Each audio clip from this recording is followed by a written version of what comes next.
네, 안녕하세요. 네, 또 찾아주셨네요. 네. 야, 매주 하시는 거요? 저도 열심히 준비하고 공부하겠습니다. 잠시 후 우회전입니다. 혹시 모르시나요? 300m 앞에 사고 다발 구간입니다. 안전운전하십시오. 오전 11시입니다. 저요? 네네.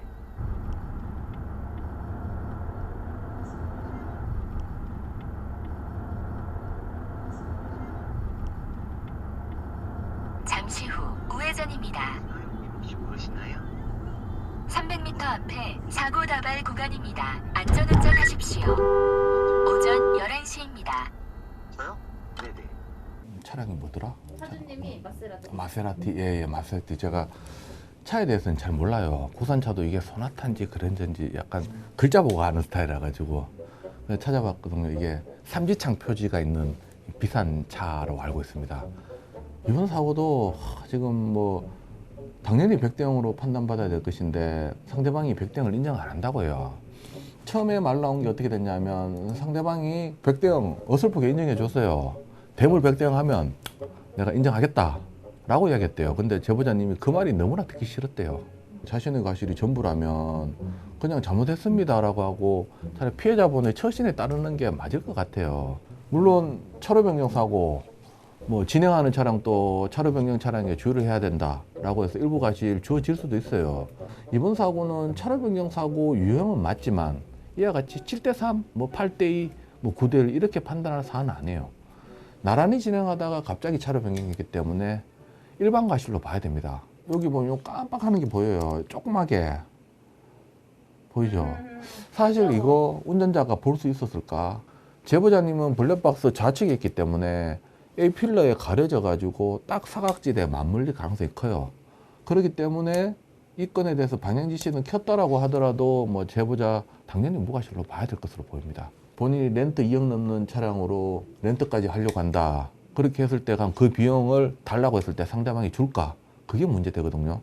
사고 나고 난데 자차는 렌트가 없어요. 그래서 자차 처리 못 합니다. 그 다음에 상대방이 가입한 대물보험으로 처리가 가능한데 보통 소송 안 하고 할 때 상대방이 이렇게 제안합니다. 외제차 같은 경우에는 동급의 외제차를 제공해 주는 것이 아니라 국내차, 같은 급의 CC량을 가진 국내 차량을 제공해 줍니다. 그걸 사용하든가 아니면 렌트비 한 30% 정도를 휴차 비용으로 지급해 줍니다. 그렇기 때문에 이걸 렌트를 2억 넘는 거 렌트하게 되면 적어도 하루에 100만 원, 200만 원 훌쩍 되거든요. 그 비용 본인이 감당하더라도 회수 못하면 억울하잖아요. 그런 부분은 좀 고려하셔야 될 겁니다.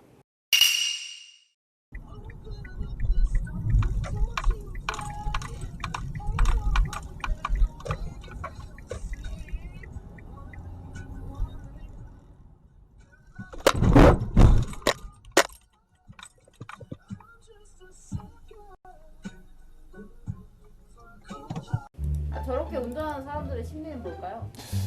좀 제가 봤을 때는 이거는 말을 하여튼 편집해 주세요. 저는 사실 운전 이렇게 하시는 분들 자기만 생각하시는 분 같아요. 네, 오로지 자기 중심적으로. 그러지 않으면 하다못해 차로 변경할 때 남 조금만 생각하면요 보거든요. 남을 생각을 안 하면 사고 나요. 뭘 하실래요? 저는 그렇게 생각하는데 우리 제보자님이 운전 처음부터 계속 구독한 구독자 중에 한 분이시라는데 자기가 영상의 주인공이 됐다라고 합니다. BM 차량이 끼어들게 하는 바람에 손쓸 새도 없이 사고 나고 말았다. 근데 제가 좀 납득 못하는 것이 최종적으로 제과실이 30% 나와서 너무 억울해서 제보 드립니다.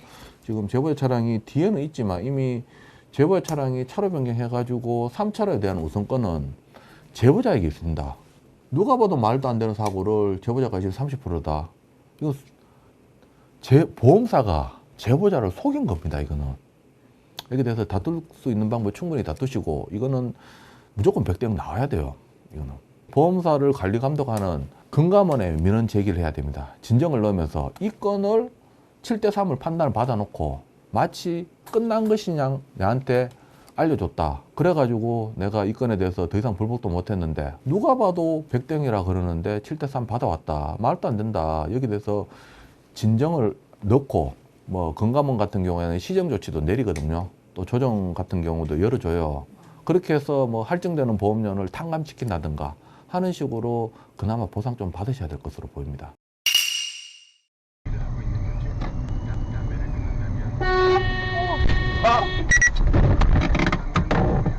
아, 뭐야?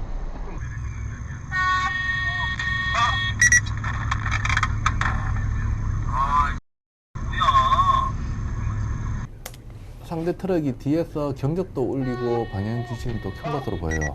제보자님은 켜지 않았던 것 같더라고요. 안 들리더라고요. 켰으면 깜빡깜빡 하는 소리가 들려야 되는데, 도로는 지금 보면 제보자님은 흰색 점선으로 차로 변경 가능한 구간이고 상대 트럭은 흰색 실선입니다. 근데 지금 트럭이 좌측에서 우측으로 흰색 실선을 침범한 차로 변경 사고로 볼 수 있어요. 이거 흰색 실선 차로 변경하면 12대 중과실에 해당되고 교통사고 처리특례법에 따라서 합의에도 종합보험에 가입돼 있다 하더라도 형사처벌 피할 수 없습니다.